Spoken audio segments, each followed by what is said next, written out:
Peace. Uhuru. Amani Nanguvu. Varigani, kweli.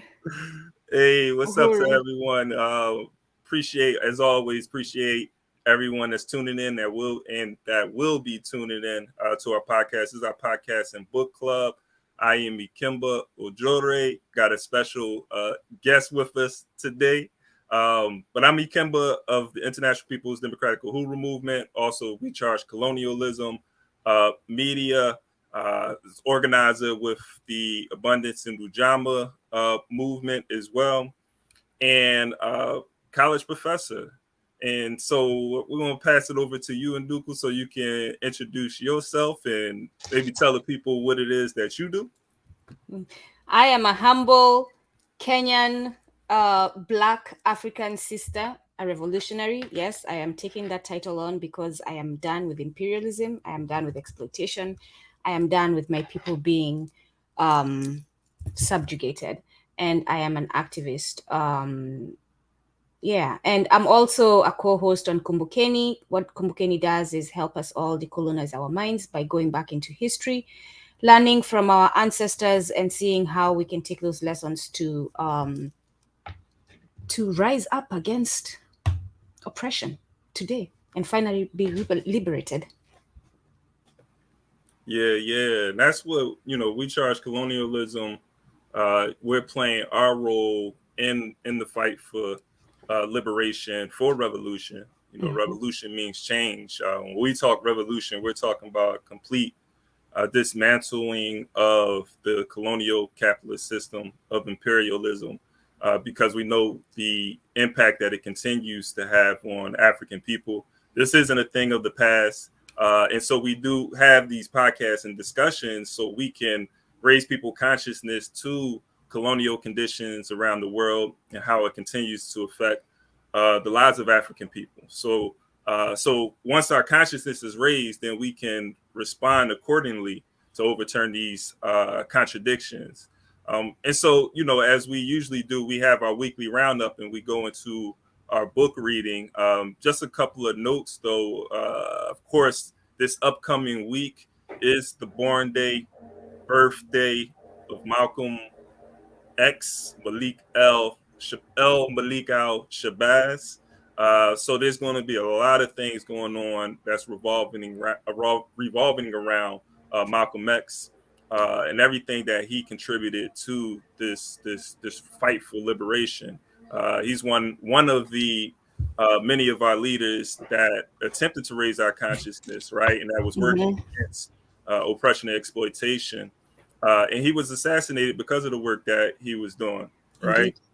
And so we carry on his legacy because we carry on his legacy and the work that we do, not even just talking, like we're, make sure that we're on the ground organizing our people to carry on what he would have wanted us to carry on, right?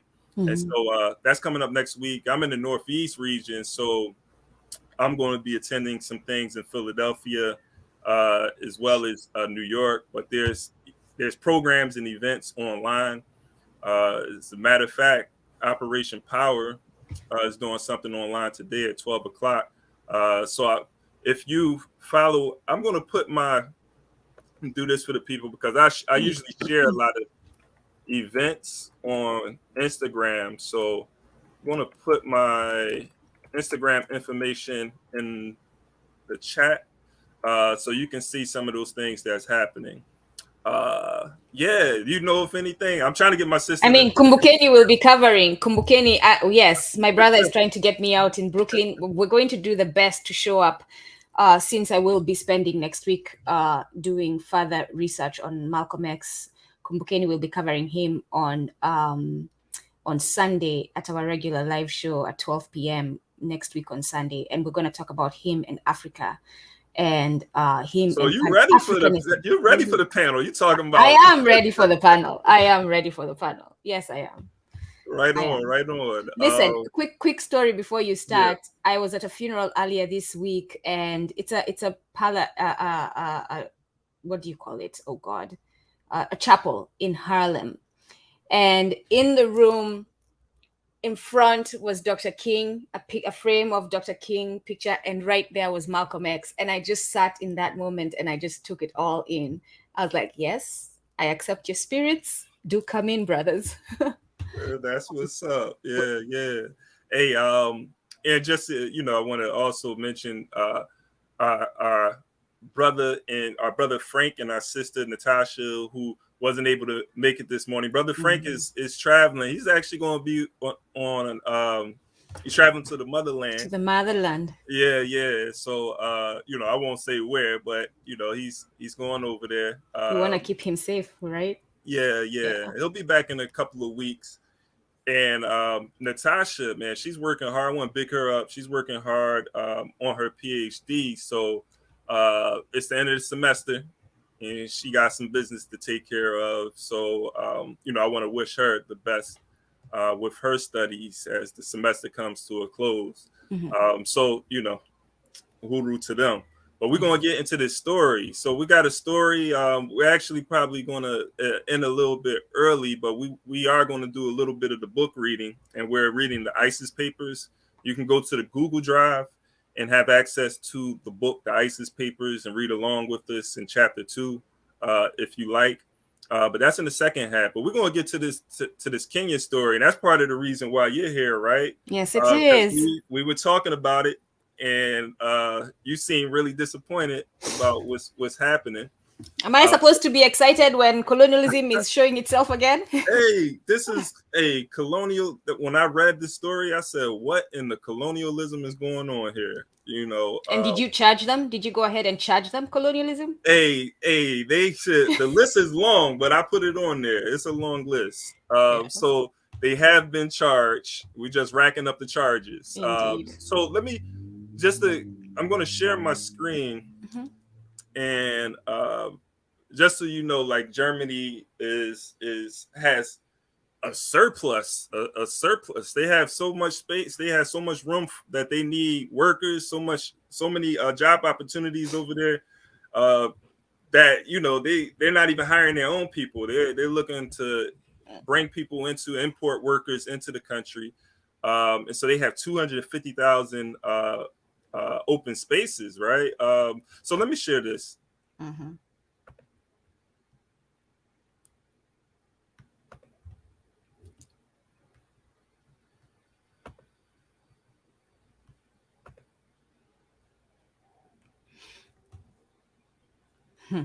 All right, we're good. A deal in the works between Kenya and Germany could see Berlin open its doors for Kenyans to take up some of the 250,000 job slots available to meet the European nation's huge labor needs, President William Ruto announced. President Ruto was speaking at a joint press conference with German Chancellor Olaf Scholz from State House in Nairobi. Welcome. This is Rain Smith, and you're watching the New Africa Channel. This is the New African Channel. Rain Smith. He. I don't know though. First of all, he can't even say Nairobi nicely. Nairobi. What's Nairobi? It's Nairobi. Rain Smith don't sound like a New African or African at all. But I don't know. Let's go. The European country will accept more professional, skilled, and semi-skilled Kenyans. To facilitate this, Nairobi urged Berlin to reconsider and relax immigration restrictions to allow Kenyans to find work in Germany. President Ruto declared the agreement to form a technical team comprising members from his office and the Ministries of Foreign Affairs and Labor in both nations. Their purpose: to initiate discussions, navigate procedures swiftly, and formulate a suitable framework for labor export to Germany. In our meeting, the Chancellor and I have agreed on a number of issues. The Chancellor and I have discussed in detail employment opportunities for professionals, skilled and semi-skilled Kenyans in Germany, a matter of equal great interest in meeting Germany's huge labor requirements. I have urged my good brother, Chancellor Scholz, to review and ease immigration laws, and I am very confident that they are well underway to enable Kenyans find employment in Germany. We have therefore agreed to establish a technical team from my office and the Office of the Foreign Affairs and Labor in both countries to initiate discussions, expeditiously navigate the procedures, and formulate an appropriate framework for the export of labor to Germany. They all I kind of want to stop it Yes, right please. there. You said please. Hey, 250,000 to address the labor shortages. That's what they're or saying. Needs Yes, in that's what Germany. they're saying. Yeah. But Kenya has a higher unemployment rate than Germany, right? I So was I'm going to looking- say, yeah. Yeah, Germany's population is 83 million, 83.2 million. Kenya's population is 53. Kenya has a large population. Not too, I mean, 30 million is a lot of people, but these are relatively around the same, size population wise though. 30 million is a lot, but still. But Germany, with this high population, has an unemployment rate of 3.54%. And Kenya's unemployment rate is 5.74%. So they have a higher unemployment rate. And then we can get into the poverty and all of that. But before you probably had some initial responses to what we heard. So listen. So being a Kenyan who was taken out of my country to be brought to the United States to help the United States build wealth. Yes, this is to all you Americans who curse immigrants. We are helping build your economy. I see clearer, having seen exactly what the purpose of bringing me and all the other skilled Africans is to the Western countries. And for Germany to sit there and say, first of all, I have multiple questions. First of all, doesn't Kenya have a labor need? Doesn't it need labor? Like, Ikemba, you let me know, did Kenya all of a sudden become a successful industrial nation? They're doing really well, that they just have labor to give away? They don't need it? Man, and not just any old labor, skilled. Professional, skilled, and semi-skilled. That is the top of what a nation needs to build its economy. I haven't gotten that memo, so I don't think so. And also notice, they're not talking about how much they'll be paying these Kenyans. So is it a matter of we're bringing in Africans because it's cheaper labor? I mean, that's what it's about. When you're bringing in workers, there's obviously there's an unemployment rate, even though it's pretty low, 3.54 under capitalism. They don't look at that unemployment as a lot, even though we're talking about millions of people who are out of work. But there's obviously people who need jobs. Yep. So why are you going to Kenya looking for skilled workers? Because maybe they don't want to pay that high salary to the German who they think is a white man who deserves better. So now they bring in the black person who they think is lesser than and can get a check, will accept anything. The other thing too is immigration. Who's paying for immigration costs? I know Kenyans, a few Kenyans who are traveling to work for Western companies, and they have paid for all the costs to go to the embassy, their ticket, everything, all the medication, all those requirements, they're the ones paying for them. So is Germany covering those costs when they say they are helping Kenyans by bringing them to Germany? But those those are some valid questions. But I think even if they are, they'll make those type of investments to later on, in the long run, because that's how they're looking at it. In the long run, we'll be able to make this much. So they'll make a business decision where they're like, okay, we'll pay for this. We'll even train skilled workers. We'll go to Kenya and invest in training. Which is part of the deal, right? Part of the deal is that they're linking Kenyan technical and vocational training colleges with German technical and vocational training colleges, so that they can, upon graduation, these Kenyans can go to Germany. By linking them, the way I translated this is we are going to be in control of how you're teaching in your technical training institutes. We are going to take over how you're teaching because we want these skilled laborers to be taught a certain way. This is not linking, we're going to have partnership and Kenya has autonomy. They can decide how these schools. This means Germany is going to be taking over these institutions essentially and controlling how the education goes on in them, so that they can get their custom-made skilled laborers. So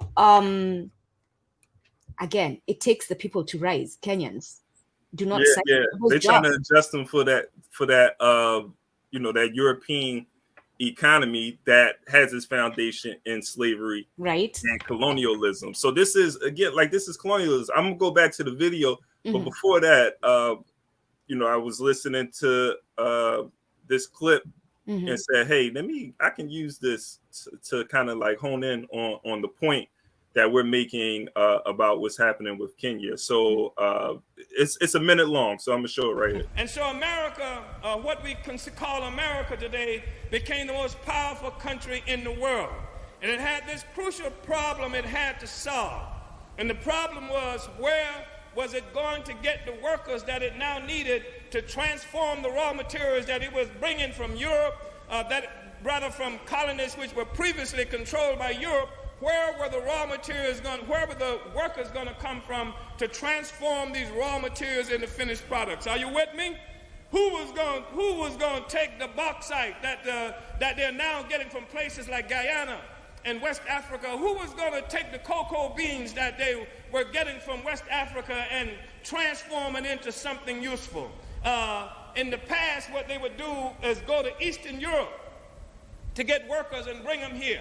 In fact, that's where the term hunky came from the Hungarians. And it was white people fighting against other white people who were Hungarians who came up with the term hunky to describe those Hungarians and actually fought them in the streets over jobs. Yeah, so, I mean, he's talking about late 19th century. That's Chairman Omali Yesitela. He's talking about late 19th century, 20th century immigration policies and so forth. But now going to places like Africa, even Asia, and no longer like Eastern Europe, looking for even cheaper labor. In this particular clip, though, he's talking about these corporations going down south. But the same thing applies when it comes to colonialism. So, where is Germany going? They need cheaper labor, like you mentioned earlier. So let's go to Kenya. Yeah. Let's not forget that Germany is in Africa, pillaging and getting resources. They are one of the people who are in Congo getting these raw materials. So like he said, they're bringing them the raw materials into their country, not paying the deserved price to the Africans, taking African resources, as in their people, to come and work those raw materials and produce them into final finished goods, sell them back to Kenya. Hold on. Yes. The Kenyan president talks about trade imbalances, right? President Ruto points out that in 2021, Kenyan exports to Germany were worth only 130 million. That means the goods that the finished products that Kenyans made that they sold to Germany were only in 2021 worth 130 million. But the goods that Germany sold to Kenya were $392 million. First of all, many issues there. Why are we using the dollar to determine the cost? Why are we not using the Kenyan shilling? Like when did the dollar become the global currency? That in itself I had an issue with. But 3 times the amount in difference. You have tariffs, the taxes that this is what President Ruto is saying to Germany: stop charging us the taxes you're charging us to sell goods in your country so that we can sell more. That's one thing they need to take off. The other thing is that Germany has policies through the IMF and the World Bank, that is forcing Kenyans to buy from Germany and not sell to Germany. So it's, again, I don't even know where to start, Brother Ikemba. It's just a shit show of mixed imperialism and exploitation. Yeah, and it's the black bourgeoisie that is making these deals, right?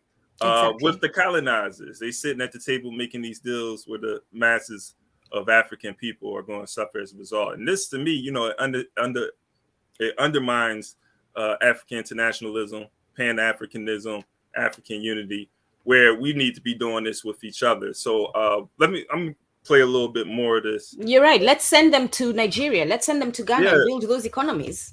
Exactly. Right. Also agreed to create a framework for linking Kenyan technical and vocational training colleges with chosen colleges in Germany to enable labor migration from Kenya to Germany following graduation. Oh, what's this? I was about to say, what's the white people doing on that? Who's pumped for tax season? Again, Let's get we're out talking there about and crush Kenya and those the taxes. commercials are white Who's people. we This know is some- just Situation. To bridge the language gap, we agreed to introduce the teaching and learning of German in basic education institutions, technical and vocational training colleges, and other institutions of higher learning.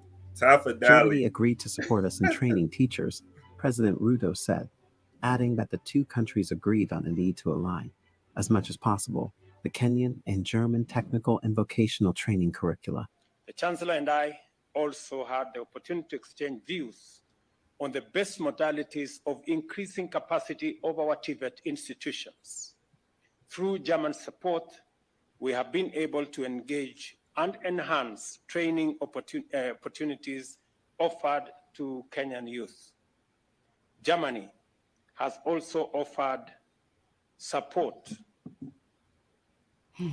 to expand and upgrade our centers of excellence by increasing them from 3 to 7.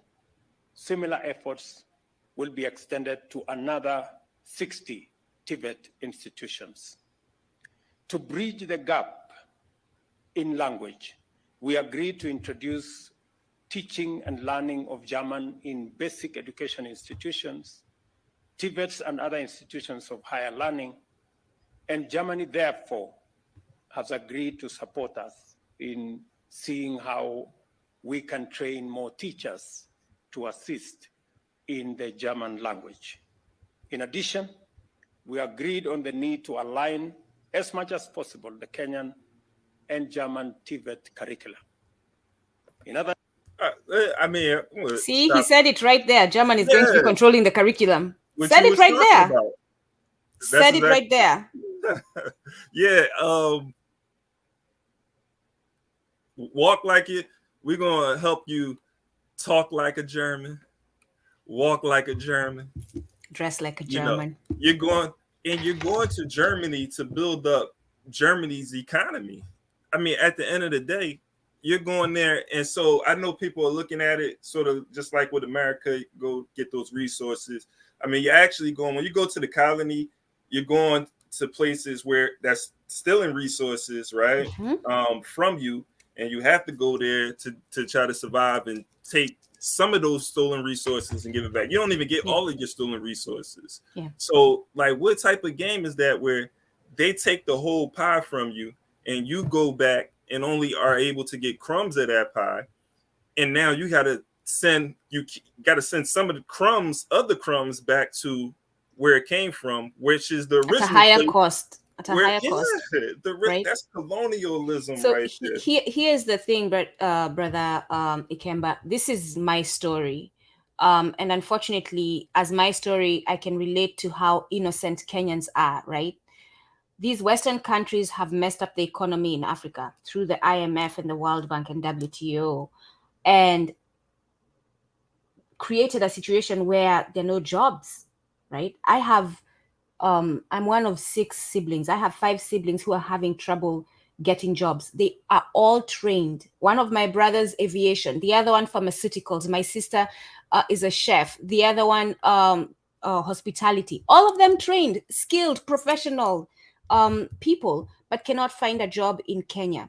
And so this president, instead of figuring out how the Kenyan economy is going to heal, how he's going to start industry, how he's going to build manufacturing in Kenya so that he can create jobs without Kenya, he's busy worrying about the white man's problem.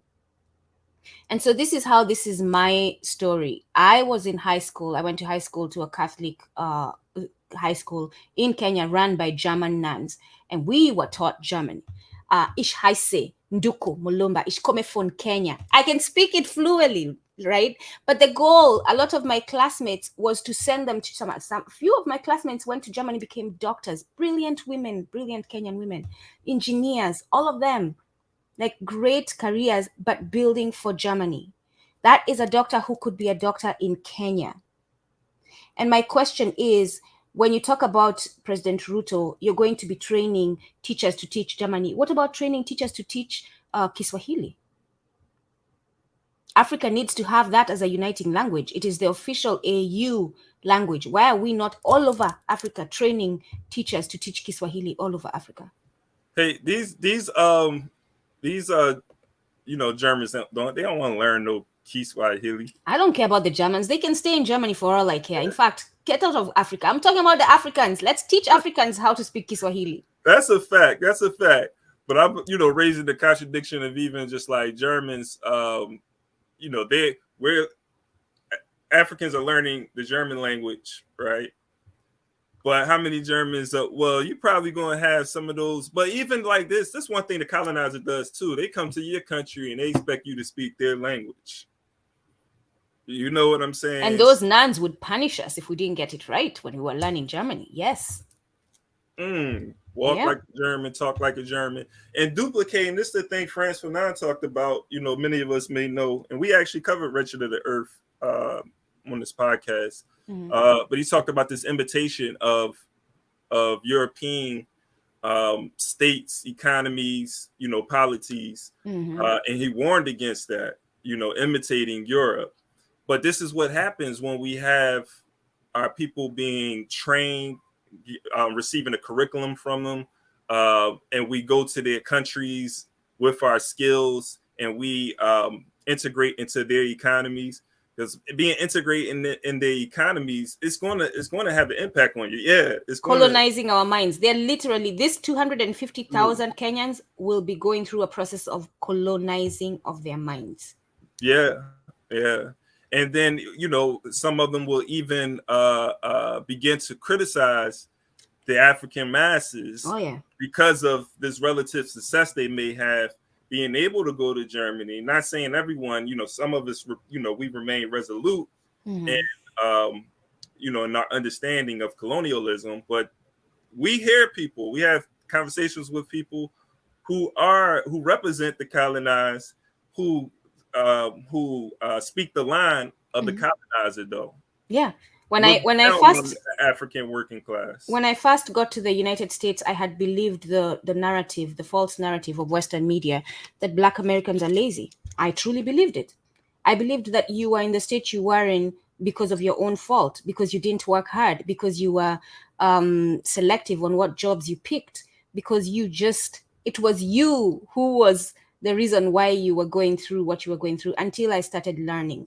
I started asking questions. I started seeing how these Americans, the white Americans, talk about you, what they've done. Literally, what's it called? White Wealth. What's the book called? Color of Law. When you have a mayor who is building bridges in their city, in New York City, at a certain height, so that buses carrying Black people do not make it to the parks that white people like to go to.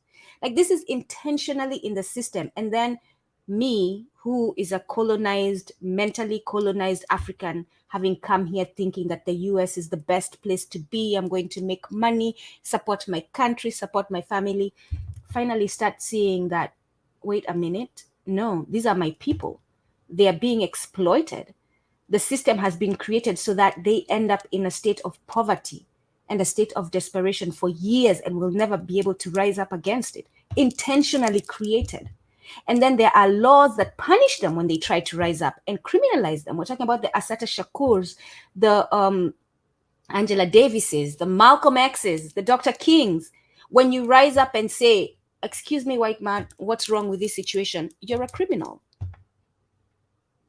Hey, with that being said, too, because that was sort of a reminder, because you're talking about the fight for liberation being made illegal under colonialism, under the institution of slavery. Of course, when your economy is based off of exploitation, anything that's going to fight against that or overturn that will be considered illegal. So Nat Turner, even though he was fighting for a righteous cause, he was breaking the law under the institution of slavery. Yeah. John Brown, we're seeing he was hung executed, right? Just like I always say, Brother Ikemba, what are oppressive laws to the oppressed? Right? No such thing. We don't, as Huey P. Newton, said, like, we don't respect the law of the oppressor. But it just reminded me too, I wanted to uplift Move, the Move family, the Move organization. This date, May 13th, the Move home was bombed on this exact date in 1985. So if you're not familiar with the Move in Philadelphia, I want to encourage you to look into their history and know who they are, because they don't want us to know what they did to the Move in 1985. We're not talking about, during Jim Crow segregation, right? And we're not talking about in the South. We're talking about in the North, in a northern city. 11 members of the Move were killed in that bomb that was deliberately dropped on their house. 5 of those Move members were children, and a whole city block was burned. A city block was burned down as a result of them dropping that bomb in a Black community. So yesterday, May 12th, yesterday, May 12th, I was out there at a press conference where Mike Africa, who was the son of 2 Move, he's Move, but his parents, who are also Move members, were a part of the Move 9 that was incarcerated in 1978, where you had 9 Move members who were given something like 100 years. And his parents are home, as well as the other Move members who was incarcerated with them. They were all out there. The house that was firebombed, that had a bomb dropped on them, is now back in the possession of the Move.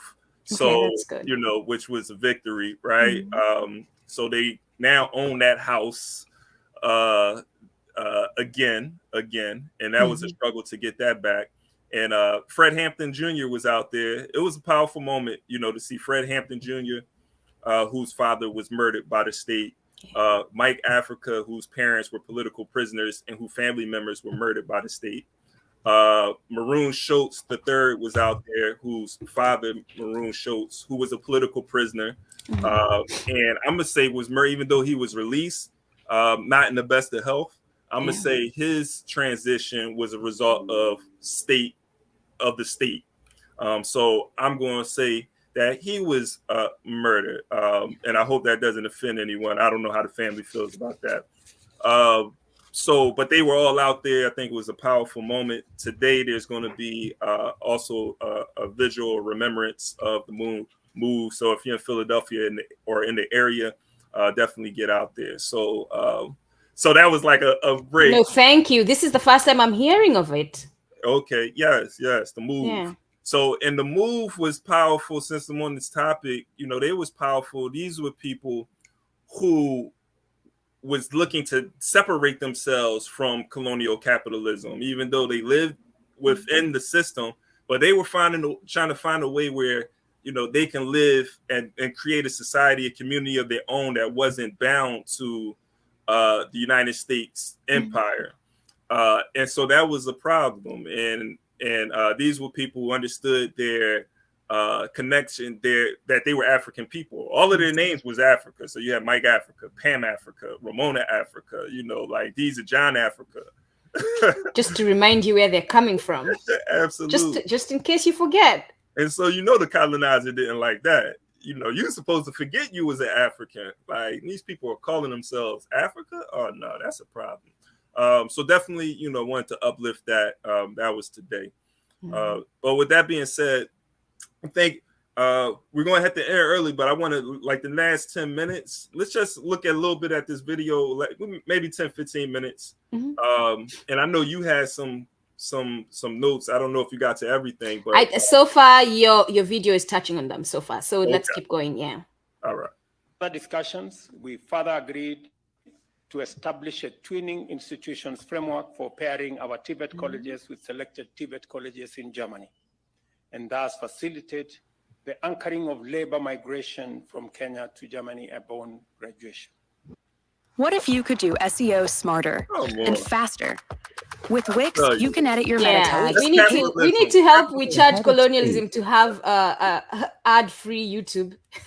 Hey, but capitalism, they always trying to sell you something, man. Always. observed that the two countries had deep historical ties dating back to 1963. Oh, really? President Ruto emphasized that upon achieving independence, Yep. Germany became the initial nation to acknowledge and recognize our newly established nation.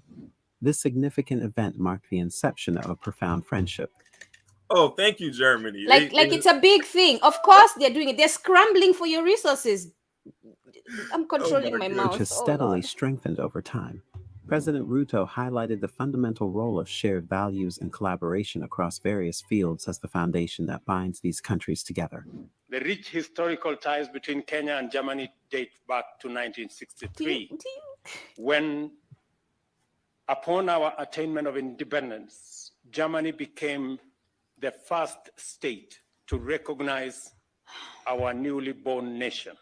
I have to stop it there because I don't want to get too far away from this shared. Did he say principles of value? I always. This is what the West does. When last year, when the US had the US and African Leadership Summit, it was shared values. This is colonial speak nowadays in their suits and their lovely dress shoes. Man. Shared values, and you ask yourself as an African, what shared values do I have with you, white man? In Germany, of all First of all, my food. Forget about just the basic. My food and yours just don't get along. My music and yours just doesn't get along. But my politics and yours are very different. Mm-hmm.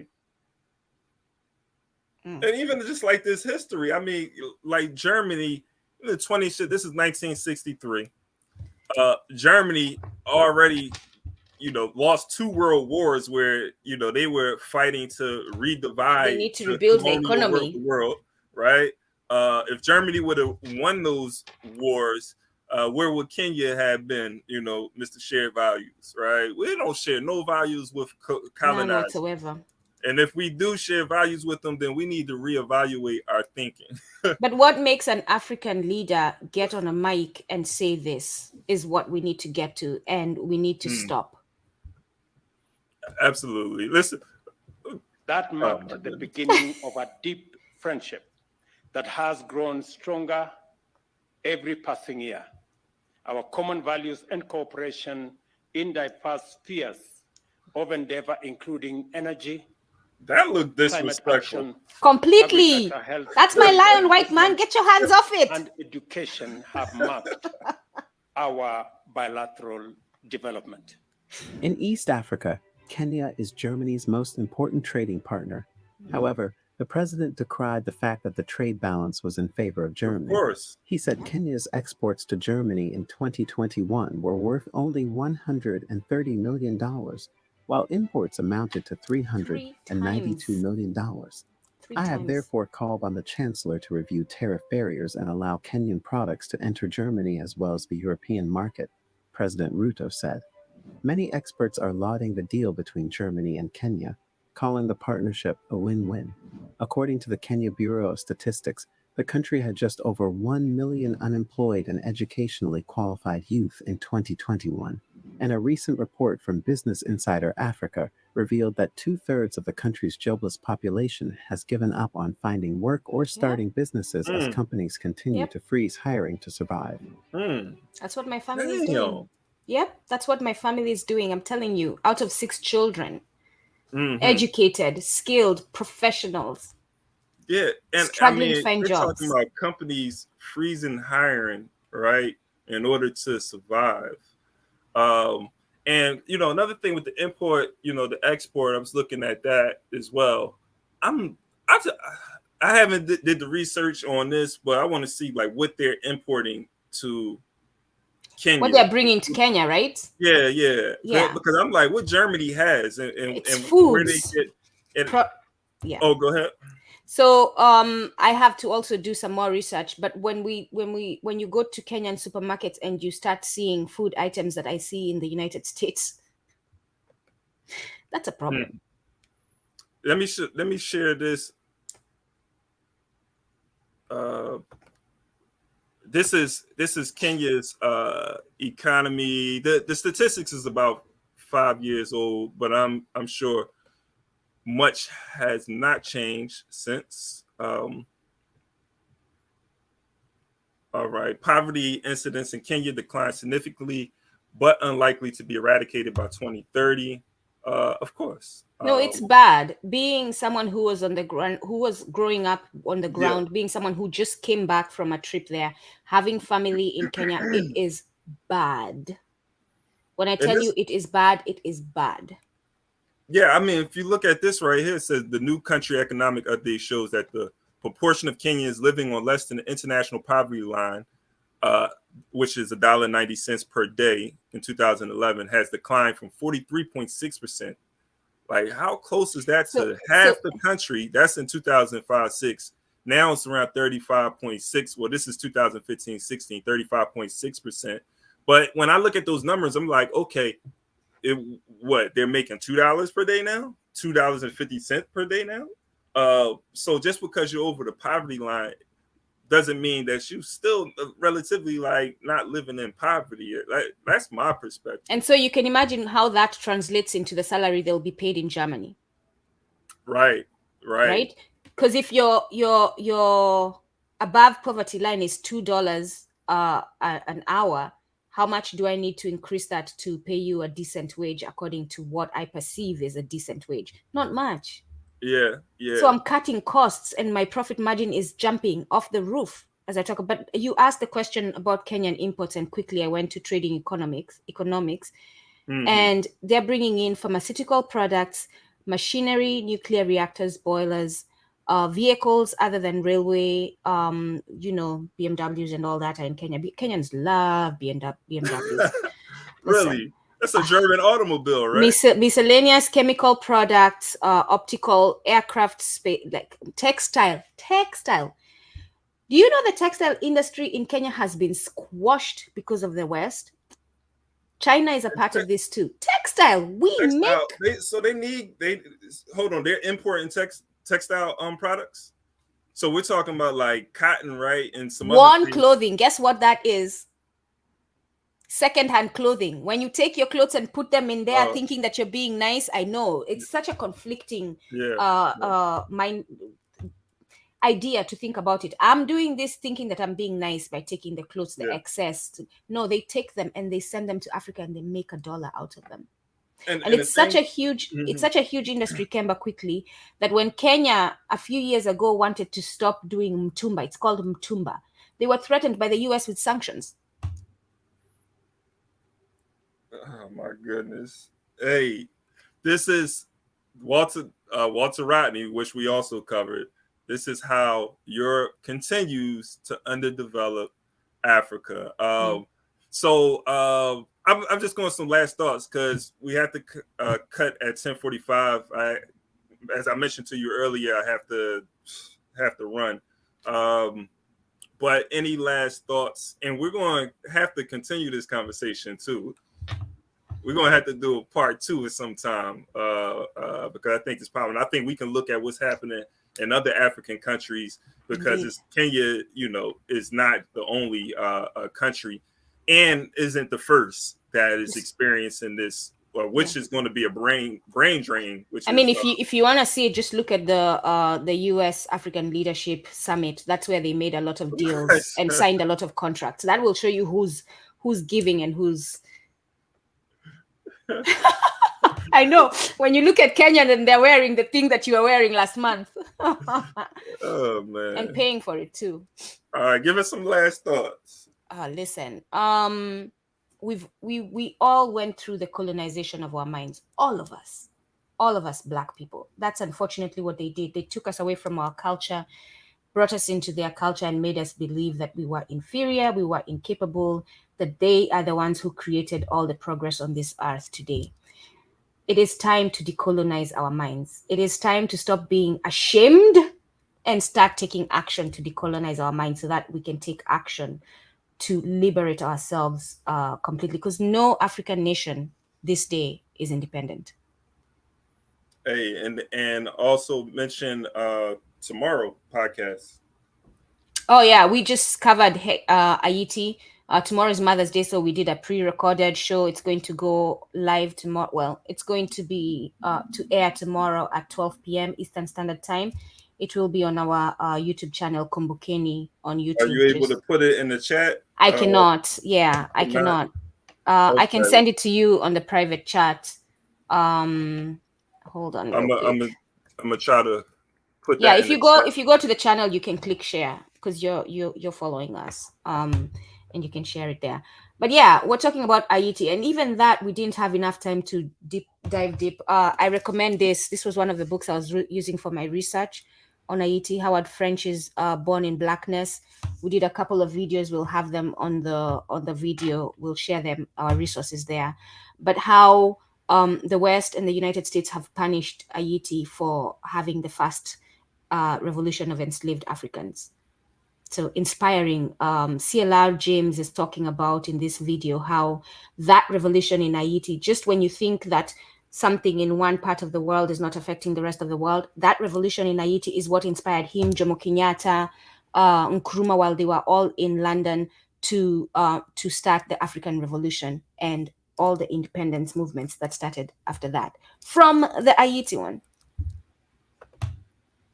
Okay, I got the link right here. Awesome. But I think I actually, this is because I'm so bad with but this is a link to one of your podcasts, but you can subscribe to the channel from this yeah. Did it go through? All right. So yeah, so if you go to that podcast, you can subscribe to the channel so you're able to find tomorrow's episode.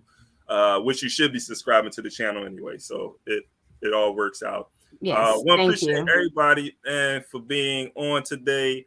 Yo, it was a great discussion. Appreciate you. Thank you for having me. We must unite these forces. We have to. I mean, Definitely. We're only going to win if we're united. And, indeed. And for you especially, a brother who was stolen from the land, brought here, and a sister who came, unfortunately, after false pretenses of being helped, and we're connecting and moving forward together. That's amazing, Ikemba. Absolutely. I'm mad at these colonizers. I'll be somewhere in Africa under the sun, building Africa right now if it wasn't for these colonizers. You can come help me raise some goats. We can do that. That's what I'm doing. Okay. Not in Jersey, though. No. I am leaving these imperial lands and going back home. Yes. Indeed. All right. So again, appreciate y'all. Next Saturday, we won't be on. We have African Liberation Day in Philly, where I'm going to be at next Saturday. So check us out probably the following Saturday. Yeah, I'm going to be joining you all. Oh, yeah. So, we're going to have. Did you forget I'm coming for the cookout? What? Hey, my mind is so much going on. Make sure you have a plate for me. Don't forget again. I got you. All right. So, Uhuru to the family. Again, Amani Naguvu. Continue to organize. Continue to, fight against colonialism, imperialism. We will win. Learn some Kiswahili. You hear Brother Ikemba using it. Hey, Kwaheri. Asante sana. All right.